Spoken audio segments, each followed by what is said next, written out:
श्रीपादराजं शरणं प्रपद्ये। श्रीसिद्धमङ्गलस्तोत्रम् श्रीमदनन्ता श्रीविभूषिताप्पललक्ष्मी नरसिंहराजा।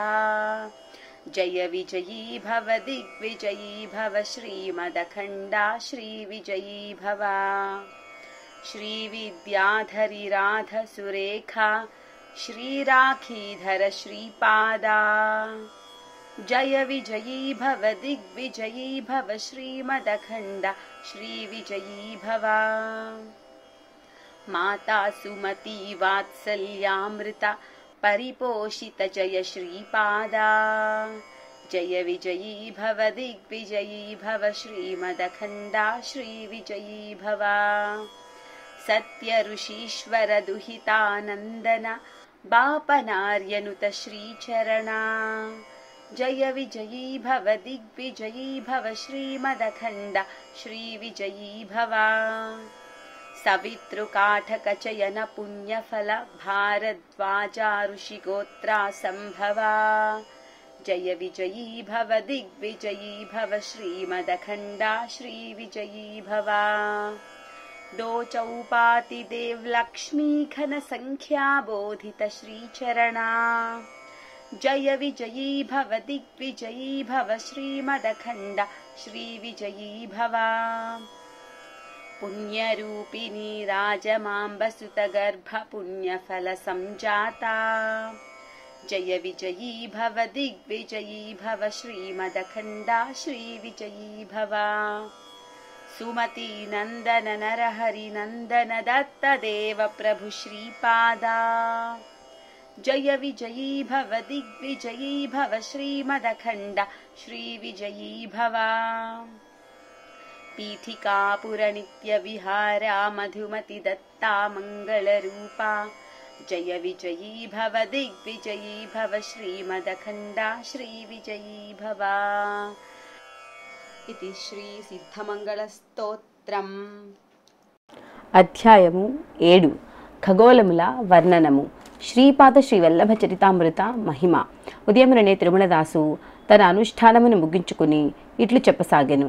నాయన శంకరభట్టు, శ్రీపాద శ్రీవల్లభుల దివ్య చరిత్రము అమృతము, అశ్రుతము, అపూర్వము, అతర్క్యము. నీ యందు శ్రీపాద శ్రీవల్లభుల వారికి అపారమైన అనుగ్రహము ఉన్నందువలననే వారి చరితమును గ్రంథస్థము చేయు భాగ్యము నీకు కలిగినది. మహాపండితులకు కూడా అలభ్యమైన ఈ మహాభాగ్యము నీకు లభ్యమగుట కేవలము శ్రీవారి సంకల్పమే. శ్రీపాదులు ఒకే సమయంలో అనేక స్థలములందు దర్శనమసొంగుట. నరసావధానులు మరణావస్థ నుండి బయటపడిన తదుపరి అతనిలోని ఆకర్షణ శక్తి క్షీణించెను. అతడు గతములో ధ్యానములో కూర్చుని ఏ మనుష్యుని అయినను ధ్యానించినచో ఆ మనుష్యుడు ఎంత దూరములోనున్నను అచ్చటి నుండి బయలుదేరి నరసావధానుల కడకు వచ్చి తీరేవాడు. ఆ శక్తి ఇప్పుడు క్షీణించెను. గతములో అతనిని చూచి భయపడిన వారు, ప్రశంసలతో ముంచెత్తిన వారు ఇప్పుడు అతనికి ఏ మాత్రము భయపడుటలేదు. అవసరమని తోచిన ఎడలా విమర్శలతో అతనిని బాధించుచుండిరి. అతని ఆర్థిక స్థితి కూడా క్షీణించసాగెను. 2 పూటలా భోజనము లభించు వనరులు కూడా క్షీణించసాగెను. తన దుస్థితికి విలపించుచు అతడు వీధిలోనికి వచ్చెను. శ్రీ బాపన్నావధానులు గారు తమ మనుమని ఎత్తుకుని తమ గృహమునకు పోవుచుండిరి.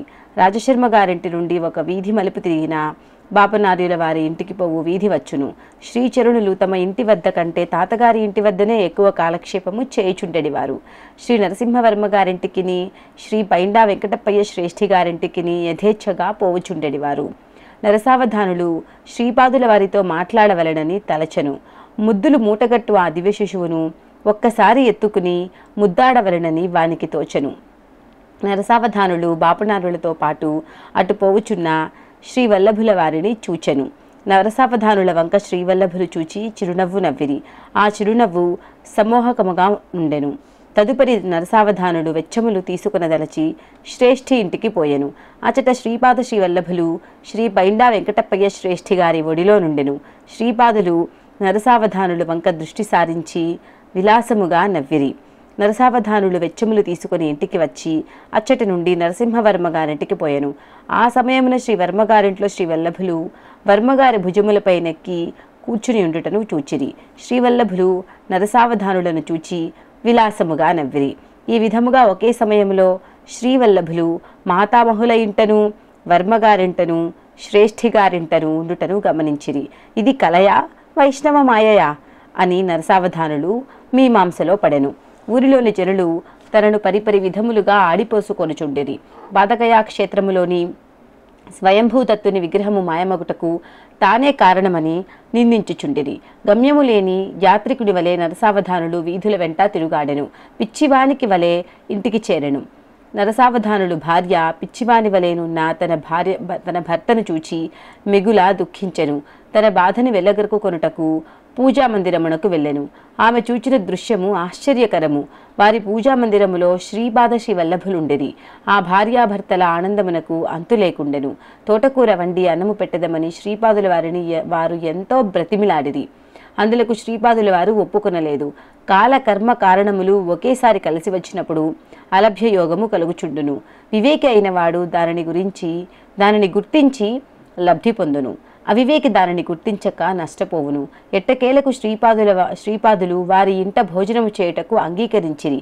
అయితే అది ఈ జన్మమున మాత్రము కాదు, మరు జన్మములో వారు శ్రీ నృసింహ సరస్వతీ నామమున పుణ్యభూమి మహారాష్ట్రములో జన్మించదమనియు, అప్పుడు తప్పక వారింటికి వచ్చి తోటకూరతో వండిన భోజనమును స్వీకరించదరనియు వాగ్దానము చేసెను. శ్రీ గణేష చతుర్థిన అవతరించిన తనలోని గణేశ అంశతో గజానన నామమున ఒకానొక మహాత్ముడు కొన్ని శతాబ్దముల తదుపరి తన జన్మస్థానమునకు దగ్గరలోనే జన్మించునని వారు తెలిపిరి. సూర్యచంద్రాదుల గతులను మార్చుట అయినను సాధ్యము కావచ్చునేమో గాని ఎట్టి పరిస్థితులలోనూ శ్రీపాదుల వారి వాగ్దానములను మార్చుట ఎవరికి సాధ్యము కాదు. వారి ఆదేశములను అనుసరించియే పంచభూతములతో సహా సృష్టి ఎందరి సమస్త జీవులను వ్యవహరించవలసియుండును. వాగ్దాన పరిపాలనమునందు వారు దృఢవ్రతులు, సత్యవ్రతులు. జగములు కదలినను, యుగములు మారినను వారి లీలలు మాత్రము నిత్య సత్యములుగను అత్యంత నవీనముగను యుండును. ఆ పూజామందిరములోనున్న శ్రీపాదులు వారు నరసావధానులకును అతని ధర్మపత్నికిని హితోపదేశములు చేసిరి. ఈ హితోపదేశములు దత్తభక్తులందరకును ఎంతో ప్రయోజనకరమైనవి. నరసావధానులకును శ్రీవల్లభుల వారికిని ఈ ప్రకారముగా సంభాషణ జరిగినది. నరసావధానులకు వారి పూజామందిరమునందున్న శ్రీపాద శ్రీవల్లభులకు మధ్య సంభాషణ. నరసావధానులకు శ్రీపాదుల వారి ఉపదేశములు. ప్రశ్న: నీవెవరవు? దేవతవా, యక్షుడవా, మాంత్రికుడవా? ఉత్తరం: నేనే. పంచభూతాత్మకమైన ఈ సృష్టిలోని ప్రతి అణువణువునందును అంతర్లీనముగానున్న ఆద్యశక్తిని నేనే. పశుపక్షాదుల లగాయతు సమస్త ప్రాణకోటి అందునను మాతృస్వరూపముగాను పితృస్వరూపముగాను ఉన్నది కూడా నేనే సమస్త సృష్టికి గురుస్వరూపము కూడా. ప్రశ్న: అయితే నీవు దత్తప్రభువు యొక్క అవతారమా? నిస్సంశయముగా నేను దత్తుడనే.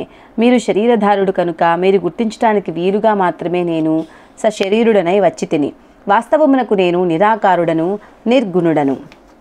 ప్రశ్న: అయినా నీకు ఆకారము లేదు, గుణములు లేవు, అంతే కదా? ఉత్తరం: ఆకారము లేకుండా ఉండుట కూడా ఒక ఆకారమే, గుణములు లేకుండా ఉండుట కూడా ఒక గుణమే. సాకార నిరాకారములకు సగుణ నిర్గుణములకు ఆధారముగా ఉండే నేను వాటికి అతీతుడను కూడా. ప్రశ్న: అన్నీ నీవే అయినప్పుడు జీవులకు కష్టసుఖములు ఎందుకు? ఉత్తరం: నీలో నీవు నేను కూడా ఉన్నాము. అయితే నీలో ఉన్న నీవు జీవుడవు, నీలో ఉన్న నేను మాత్రము పరమాత్మను. నీకు కర్తృత్వ భావన ఉన్నంత వరకు నీవు నేనుగా కాలేవు. అంతవరకు సుఖ దుఃఖములు పాపపుణ్యములు అను ద్వంద్వముల నుండి నీవు బయటపడలేవు. నీలో ఉన్న నీవు క్షీణదశకు వచ్చి నీలో ఉన్న నేను ఉచ్చదశను అందుకొన్నప్పుడు మాత్రమే నీవు నాకు దగ్గరయ్యదవు. నాకు దగ్గరయ్యే కొలది నీ బాధ్యత తగ్గిపోవును. నా బాధ్యతలో నీవు ఉన్నప్పుడు శ్రేయస్సును పొందగలవు. ప్రశ్న: జీవాత్మ పరమాత్మ వేరువేరని కొందరు చెప్పుచున్నారు. జీవాత్మ పరమాత్మకు అత్యంత సన్నిహితమనవచ్చునని మరికొందరు చెప్పుచున్నారు. జీవుడే దేవుడని మరికొందరు అనుచున్నారు. దీనిలో ఏది నిజము? ఉత్తరం: నీవు వేరుగాను నేను వేరుగాను ఉన్నంత మాత్రమున నష్టమేమీ లేదు. నీలోని అహంకారము నశించి మనమిద్దరము ద్వైత సిద్ధిలో ఉన్నను శ్రేయస్సు లభించును. సమస్తమును నా అనుగ్రహము వలననే కలుగుచున్నదనియు నీవు కేవలము నిమిత్త మాత్రమైన తత్వమని తెలుసుకున్న ఎడల నీవు ఆనంద స్థితిలో ఉండవచ్చును. మోహము క్షయమునందుటయే మోక్షము. కనుక నీవు ద్వైత స్థితిలోనూ మోక్ష సంసిద్ధిని పొందగలవు. నీవు నాకు అత్యంత సామీప్య స్థితిలో ఉన్నప్పుడు నేను నీ ద్వారా అభివ్యక్తమగుచుందును. నాలోని సర్వశక్తులను నీ యందు అభివ్యక్తమగుచున్నప్పుడు, నీలోని అహంకారము నశించినప్పుడు, నీలోని మోహము క్షయమగును. విశిష్టమైన ఈ అద్వైత స్థితి యందు నీకు ఆనందము సిద్ధించును.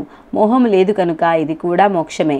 నీలోని అహంకారము పూర్తిగా నశించి కర్తృత్వ భావన సంపూర్తిగా దహింపబడినప్పుడు నీవు అనున్నది మిగలక నేను అనున్నది మాత్రమే ఉండును. కనుక మనసు చేత ఎంతమాత్రమూ తెలియరాని ఆ స్థితిలో నీవు బ్రహ్మానందములో నుందువు. కావున అద్వైత స్థితిలో నున్నను నీవు మోక్షము నొందగలవు.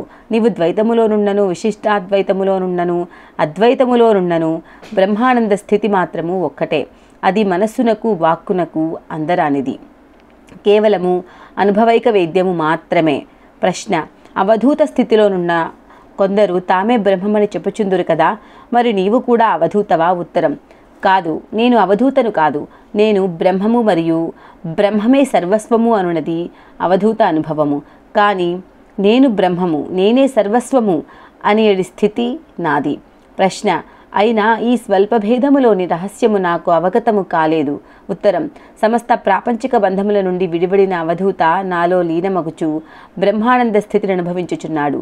అతనిలో వ్యక్తిత్వము లేదు. వ్యక్తిత్వము లేనప్పుడు సంకల్పము లేదు. ఈ సృష్టి యొక్క మహాసంకల్పములో, మహాశక్తిలో నేను ఉన్నాను. జీవులనియడి మాయాశక్తి రూపములో కూడా నేనున్నాను. నాలో లీనమైన అవధూతను నీవు తిరిగి జన్మకు రావలసినదని నేను ఆజ్ఞాపించిన ఎడల జన్మకు రావలసినదే. సంకల్పముతో కూడిన సత్యజ్ఞానానంద రూపము నాది. సంకల్పము నశించిన సత్యజ్ఞానానంద రూపము వారిది. ప్రశ్న: విత్తనములను వేయించిన తదుపరి తిరిగి మొలకెత్తవు కదా. బ్రహ్మజ్ఞానమును పొందిన తదుపరి బ్రహ్మమే తానైనప్పుడు తిరిగి జన్మ ఎత్తుట ఎట్లు సాధ్యము? ఉత్తరం: వేయించిన విత్తనములు మొలకెత్తకపోవుట సృష్టి ధర్మము. ఆ వేయించిన విత్తనములనే మొలకెత్తింపచేయుట సృష్టికర్త యొక్క శక్తి సామర్థ్యములు. అసలు నా అవతరణమే ఈ సిద్ధాంత రాద్ధాంతముల ద్వారా సత్య నిరూపణ చేయుటకు కదా గతములో ఏర్పడినది. ప్రశ్న: దత్తప్రభువు శ్రీపాద వివరించవలసినది. ఉత్తరం: భూత భవిష్యత్ వర్తమానములు, అవస్థాత్రయము, సృష్టి స్థితి లయము మొదలైన త్రయములన్నింటినీ అతిక్రమించి నాన్నగారు అత్రి మహర్షిగా ప్రఖ్యాతులైరి.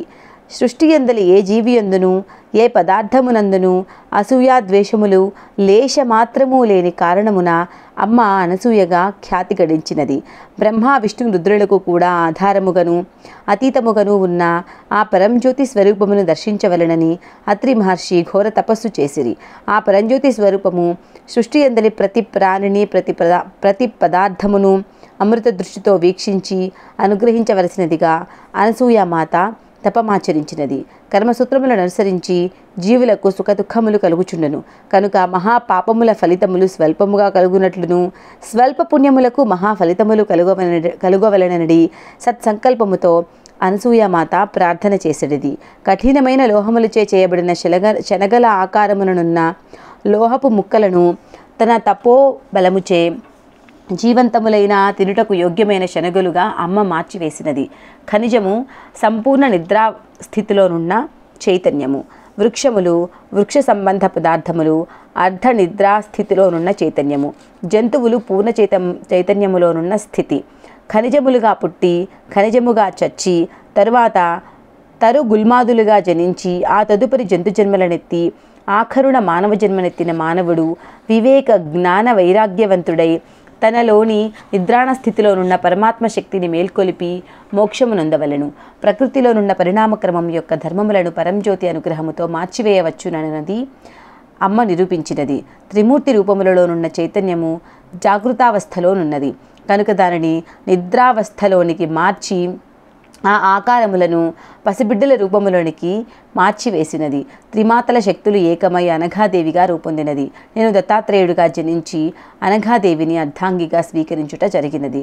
శ్రీపాద శ్రీ వల్లభ అవతారమునందు నా వామభాగమున అనఘాదేవియు, కుడి భాగమున దత్తాత్రేయుడు కలిగిన అర్ధనారీశ్వర రూపమున జనించి తిని.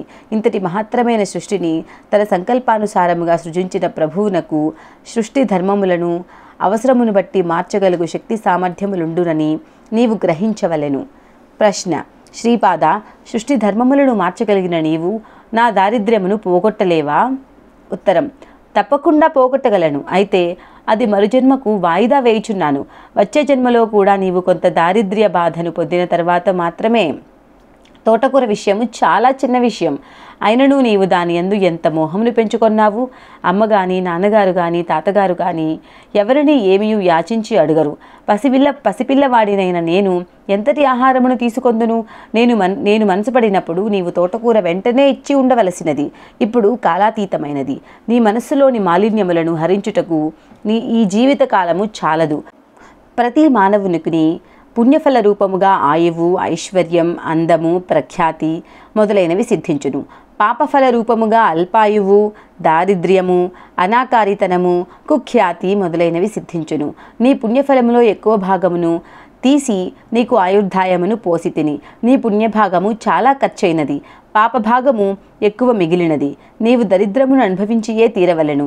అయినను నీవు స్వయంభూదత్తుని ఆరాధించితివి కనుక నీకు ఐశ్వర్యము లేకపోయినను అవస్థపడకుండా 2 పూటలా అన్నము లభించినట్లు అనుగ్రహించుచున్నాను. ప్రశ్న: శ్రీపాద, వర్ణ వ్యవస్థ ప్రకారము నడుచుకొనవలెనని శాస్త్రము చెప్పుచున్నది కదా. మీ తాతగారు వైశ్యులకు కూడా వేదోక్తముగా ఉపనయనము చేయవచ్చునని తీర్మానించిరి. ఇది తప్పు కాదా? ఉత్తరం: సత్య ఋషీశ్వరుల నిర్ణయములో దోషము నుంచుట వలన నీ నాలుకను కోసి పారవేయవలెను. తాతగారు ఎవరనుకొంటివి?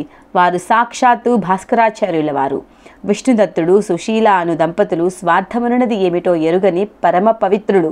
వారిని నా తల్లిదండ్రులుగా జన్మింపజేయవలసినదని కాలకర్మ దేవతలను నేను ఆదేశించి తిని.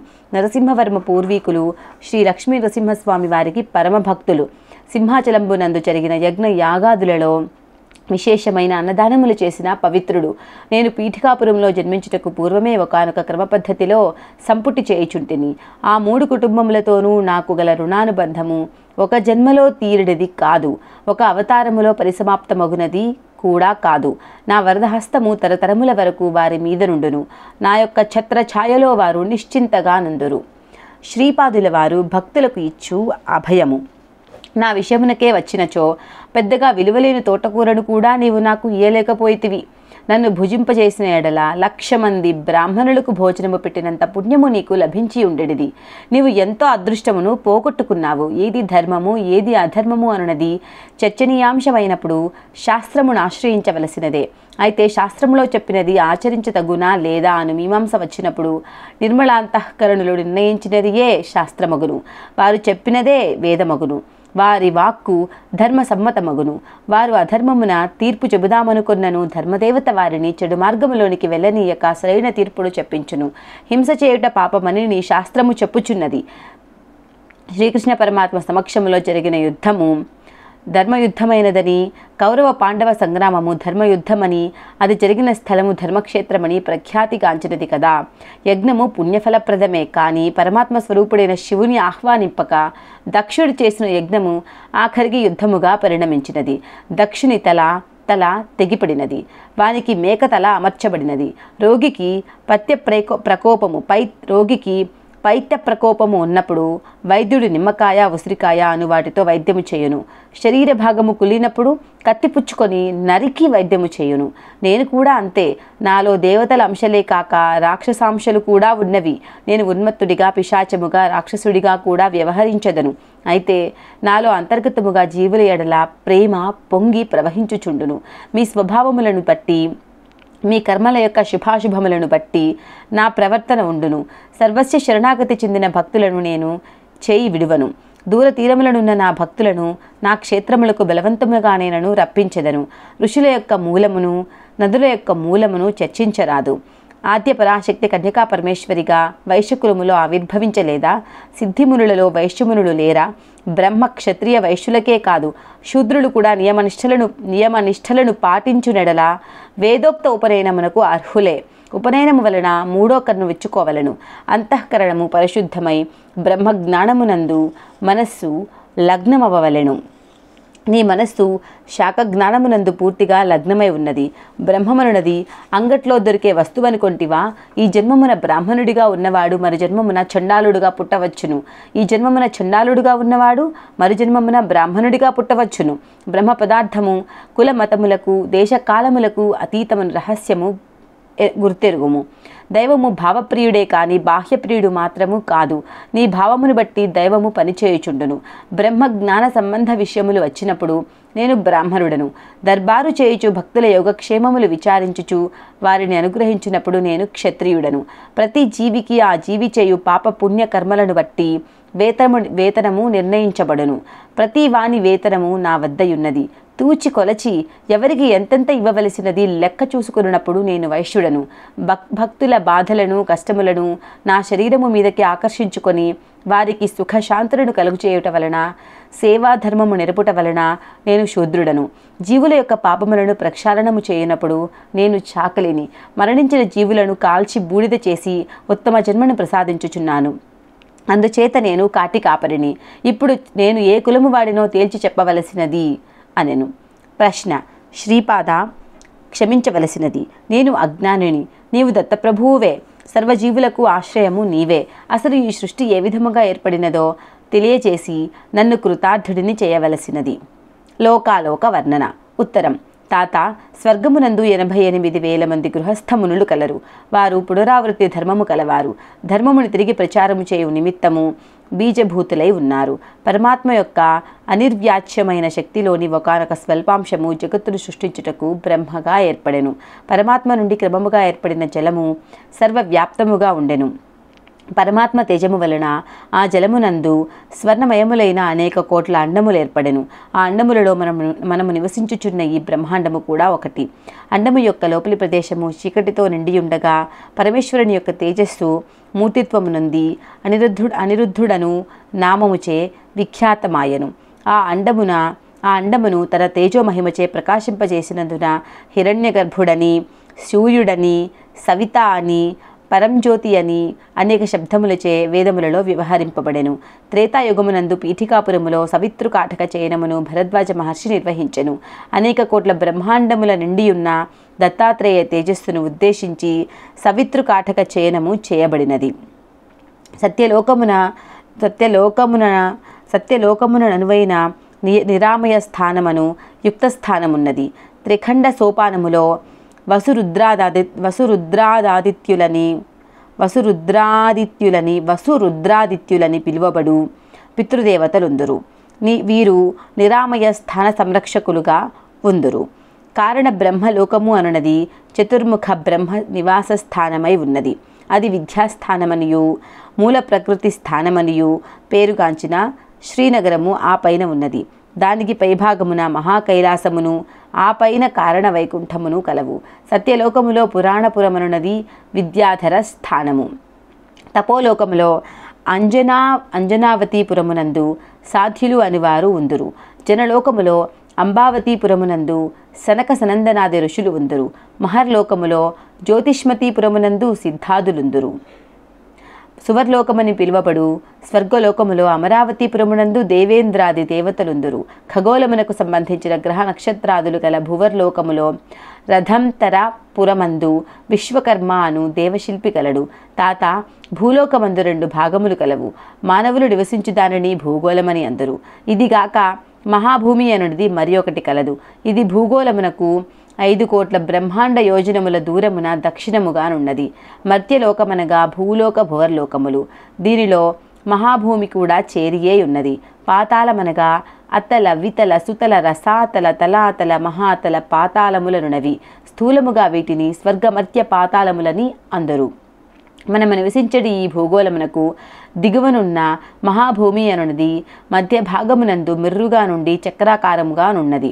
అందువలన ఉపరి భాగమునందు సూర్యచంద్రుల ప్రకాశము నిరంతరము ప్రకాశించుచున్నది. సదా వెలుతురు ఉండుటచే అచ్చట కాల నిర్ణయము లేదు. ఈ మహాభూమి మీదనే 7 సముద్రములను 7 ద్వీపములను కలవు. జంబూ ద్వీపమునది దీనియందే కలదు. భూలోకము భువర్లోకము రెండును చేరి మధ్యలోకమని పిలువబడుచున్నది. భూలోకమునందు మహాభూమి అనియు భూగోళమనియు 2 విధములు కలవు. సృష్ట్యాది యందు సమస్తమును జలములో నిండియుండెను. ప్రజాపతి సృష్టి చేయదలచి తపమునరించగా నీటి మీద పుష్కరపర్ణము దర్శనీయమాయను. ప్రజాపతి వరాహ రూపమును పొందినవాడై పుష్కరపర్ణ సమీపమున మునుగగా దిగువన ఉన్న మహాభూమిని పొందినవాడాయను.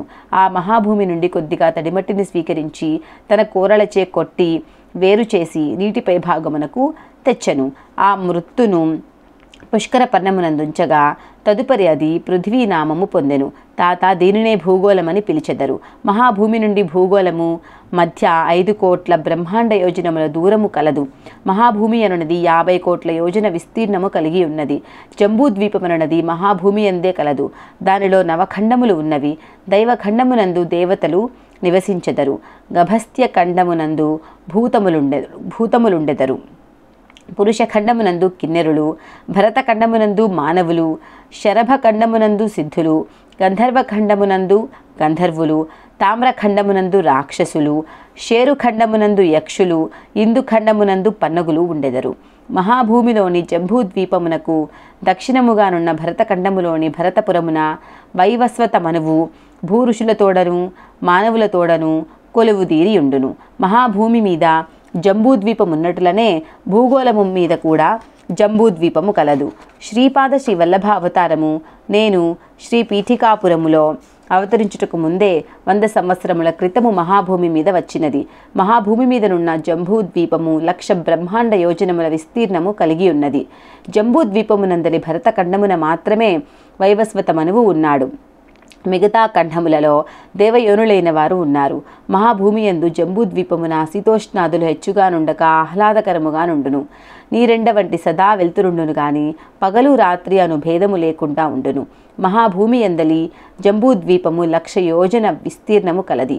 లవణ సముద్రము 1,00,000 యోజనములు, ప్లక్షద్వీపము 2,00,000 యోజనములు, ఇక్షుర సముద్రము 2,00,000 యోజనములు, కుశద్వీపము 4,00,000 యోజనములు, సురా సముద్రము 4,00,000 యోజనములు, క్రౌంచద్వీపము 8,00,000 యోజనములు, సర్పి సముద్రము 8,00,000 యోజనములు, శాకద్వీపము 16,00,000 యోజనములు, దధి సముద్రము 16,00,000 యోజనములు, శాల్మలీ ద్వీపము 32,00,000 యోజనములు, క్షీర సముద్రము 32,00,000 యోజనములు, పుష్కర ద్వీపము 64,00,000 యోజనములు, శుద్ధ జల సముద్రము 64,00,000 యోజనములు, చలాచల పర్వతము 128,00,000 యోజనములు, చక్రవాల పర్వతము 256,00,000 యోజనములు, లోకాలోక పర్వతము 512,00,000 యోజనములు, తమోభూమి 1,250,00,000 యోజనములు విస్తీర్ణము కలిగి ఉండును. లోకాలోక పర్వతమును దాటి సూర్యరశ్మి వెలుటకు వీలు లేదు. అందువలన లోకాలోక పర్వతమునకును అండభిత్తికిని నడుమ నుండి ప్రదేశము ఎల్లప్పుడూ చీకటితో కూడి ఉండును. అండభిత్తి అనునది 1,000,000 యోజనముల మందము కలిగి ఉండును. వరాహావతారము గాని నరసింహావతారము గాని ఈ భూమి పట్టేటంతటి అవతారములు కావు. వరాహమనగా సూకరము కాదు, ఖడ్గమృగము ఒకే కోర కలిగినది. ద్వీపములు, ద్వీపాధిపతులు, ద్వీపాధిదేవతల వివరణ. మహాభూమి యందలి జంబూద్వీపమును స్వయంభువ మనువు ప్రథమ చక్రవర్తిగా పాలించగా అతని 7 కుమారులు 7 ద్వీపములకు అధిపతులైరి. ప్లక్షద్వీపమును మేధాతిథి, శాల్మల ద్వీపమును వపుష్మంతుడు, కుశద్వీపమును జ్యోతిష్మంతుడు, క్రౌంచద్వీపమును ద్యుతిమంతుడు, శాకద్వీపమును హవ్యుడు, పుష్కరద్వీపమును సవనుడు పరిపాలించిన ప్రథమ చక్రవర్తులు. ప్లక్షద్వీపమునందలి చాతుర్వర్ణములు ఆర్యక, కురర, విందక, భావిన అనునవి. వారికి చంద్రాకృతిలో నుండి విష్ణువు ఆరాధ్య దైవము. శాల్మల ద్వీపమునందు కపిలవర్ణ, చారణకవర్ణ, పీతవర్ణ, కృష్ణవర్ణ అను 4 వర్ణములు వారుందురు.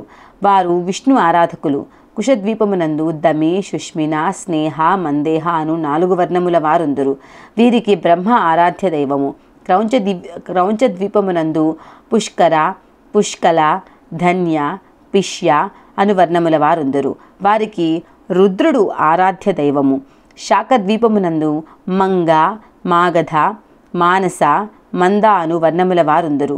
వారు సూర్య భగవానుని ఆరాధించెదరు. పుష్కర ద్వీపమునందు మాత్రము చాతుర్వర్ణములు లేవు. అందరూ దేవతల వలె రోగములు గాని శోకములు గాని లేకుండా ఆనందముగా నుందురు. వీరికి బ్రహ్మ ఆరాధ్య దైవము.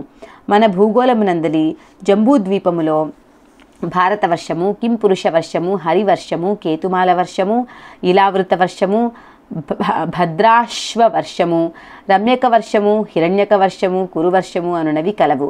తాత మహాభూమి యందు ఖండ విభాగములు గల జంబూద్వీపం ఉన్నట్లనే భూగోళమున వర్ష విభాగములతో కూడిన జంబూద్వీపము కలదు.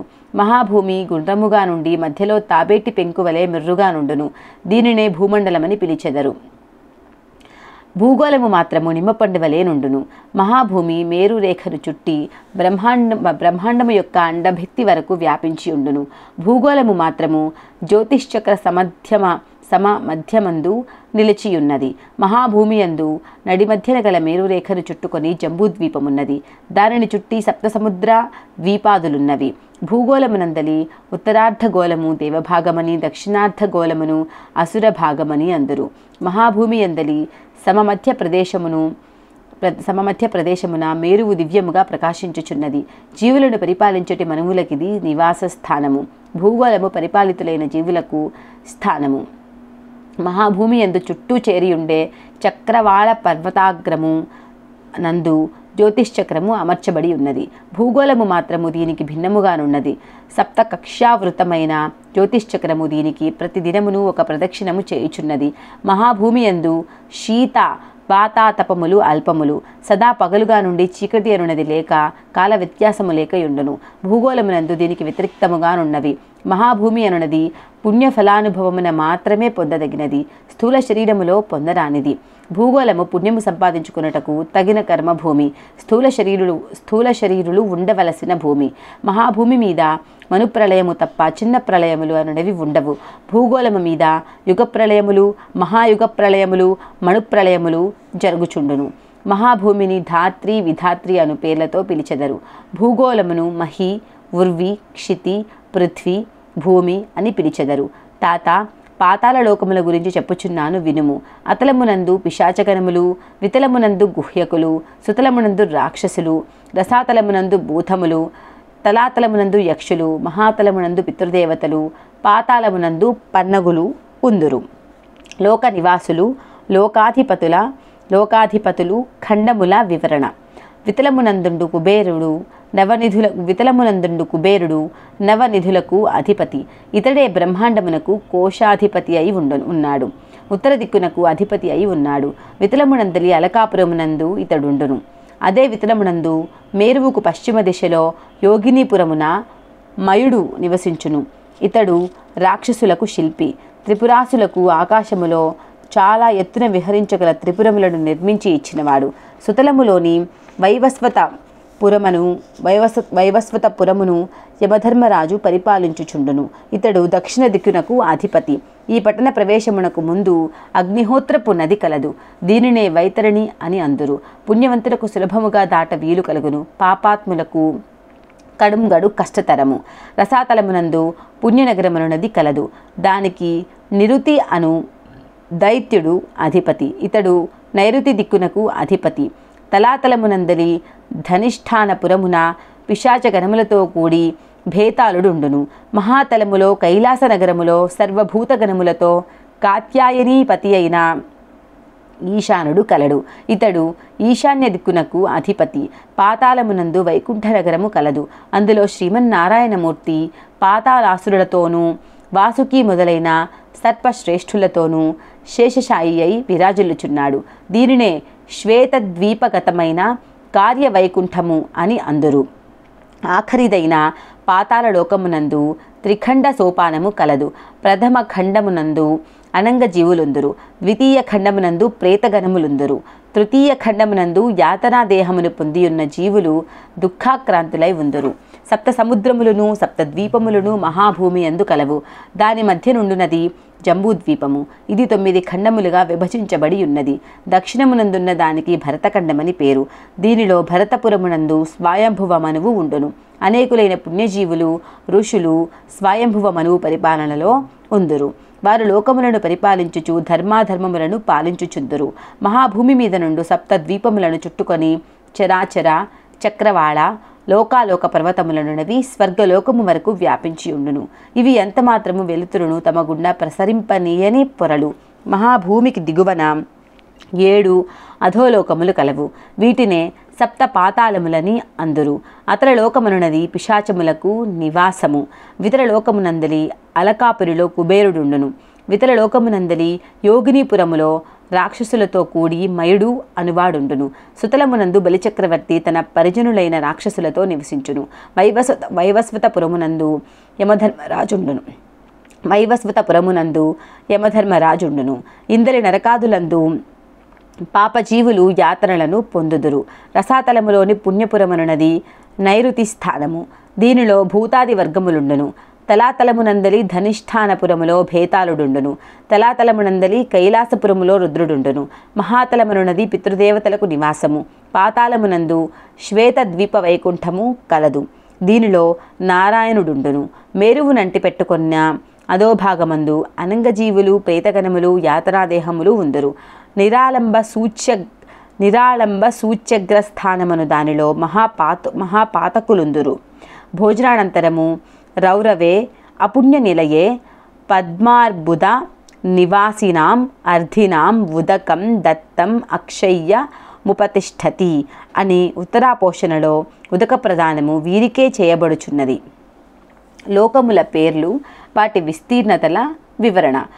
భూలోకమునందు గల భూగోళము, మహాభూమి వేరువేరు అని చక్కగా గ్రహింపుము. భూగోళ బిందువుకి ఉపరి ప్రదేశమున ఊర్ధ్వ ధ్రువ స్థానము వరకు గల ప్రదేశములో మేరు రేఖయందు ప్రకాశించినది సూర్యలోకము. ఇది సూర్యదేవత ఉండు లోకము. సూర్యగ్రహ మండలము ఎంత మాత్రమూ కాదు. ఇదే విధముగా చంద్రలోకము, అంగారకలోకము, బుధలోకము, గురులోకము, శుక్రలోకము, శనైశ్చరలోకము, రాష్యధిదేవతాలోకము, నక్షత్రదేవతాలోకము, సప్త ఋషిలోకము, ఊర్ధ్వధ్రువలోకము అనునవి కలవు. ఇవే కాక ఇంకా అనేక అవాంతర లోకములు కలవు. భూమధ్య బిందువు నుండి సూర్యలోకము 1,00,000 బ్రహ్మాండ యోజనములలో కలదు. ఇది సూర్యగ్రహాధిదేవత అయిన సూర్యుడు ఉండు లోకము.